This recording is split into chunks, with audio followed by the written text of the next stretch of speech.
I've always wondered why people make videos from their cars, and now I understand why. Like, my family's home, and I'm really uncomfortable making these videos around them.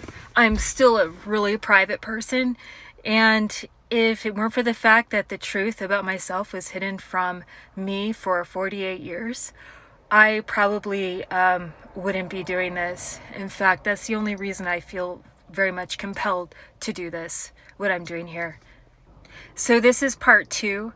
Part one is, well, it was going to be in the comments below, but I've since moved everything to an index file that I have pinned. So like everything I've done is pinned there, and you can look in the comments and find any video that I have done or I'm going to do.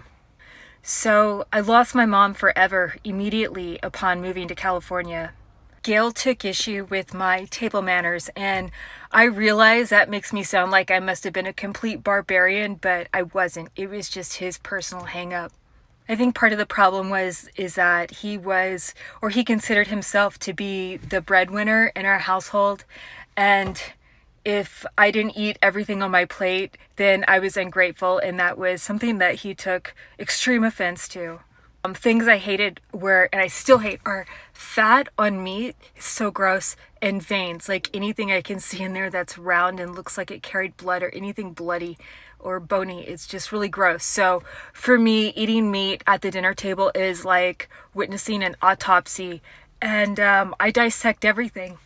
This got on Gail's last nerve, so much so that my place at the table was moved to the place next to him, and he would just chain smoke and drink and blow smoke in my face. He would criticize me nonstop, and dinner time was just very uncomfortable for, I think, all of us. After dinner, my mom and Gail would go into their bedroom and lock the door. Okay, keep in mind, I was like 7 or 8 years old at the time, so when they told me they were just talking, that's what I actually thought they were doing, because I had like no clue.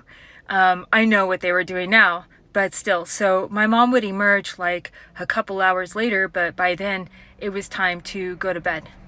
So I lost whatever relationship I had with my mom around that time. The summer before 4th grade was when I turned 9, and we moved into a new house. My sister and I had our own rooms, and you would think that would make things better, but things got only worse, like much worse. This is when Gail began to lecture me almost every night after dinner. Do you know what a struggle session is? It was like that. Like, he took his cues from Mao Zedong and Pol Pot. Like, I don't know why all these guys like think the same way, but they do. Let me interject a question here so we can get to my mom's perspective. Okay, let's say you have 2 kids and both of them are drowning, and you can only save one. And for one of the kids, you're accountable to someone else for what happens to that child. But for the other kid, there's no accountability. There's no one to be accountable to, ultimately. So which kid do you save? Think about it. So we had this bar area at the kitchen with 2 bar stools. Gail would sit in the one on the right. He would smoke his cigarettes and drink his Jack and Coke. And my mom would sit in the chair on the left. And from his spot at the bar, he would yell, "Lori, front and center!" And I would have to run over there and stand in front of them. Gail would then berate me about really abstract things like my attitude, my tactlessness, my lack of gratitude, my lack of respect, my stupidity, my stubbornness, etc. I mean, the list goes on. He would assure me that I would never amount to much because I was an ungrateful loser. He thought that I should thank him for allowing me to live under his roof, for allowing me to live, basically. This happens so often that my memories of it are really fractured, but what I'm trying to say here is that he said a lot worse things to me, but I don't really remember like the specific details because it just happened so many times. I know I tried to defend myself because I do remember him repeatedly saying to me, "You know, you should be a lawyer. You love to argue." So then he would blow smoke in my face, and he tried to get me to admit things and agree to things that were bad about myself. Something important to him was for me to become a good leader someday, whatever that meant. and I really didn't care about being a good leader, didn't see why I should care, and to tell you the truth, I really don't care right now either. He told me it was necessary for him to tear me down so that he could build me back up, and I tell you, that is a quote. In his opinion, I was not good enough the way I was. I think when he said that, it always strengthened my internal resolve to see this as all bullshit, and I didn't want to be torn down. I thought, that's just horrifying. He wanted me to admit my faults. I wouldn't. He wanted me to apologize. I refused. But what hurt me the most, it was not the things he was saying to me at all. Like, he's welcome to his own opinion, as messed up as it is. But what really tore me up was that my mom would sit there and do nothing to stop him. She would just quietly sob to herself, and when I looked to her for help, she would agree with him.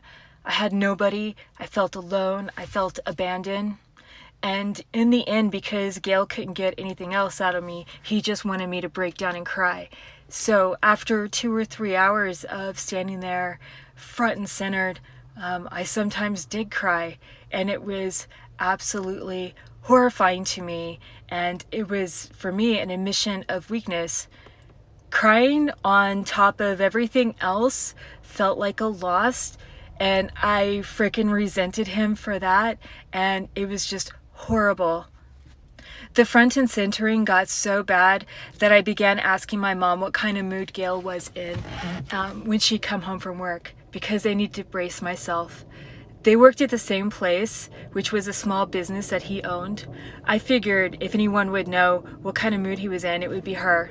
Eventually, after I asked her this question so many times, she was completely exasperated, and she looked at me and she said, "Why does it matter what kind of mood he's in?"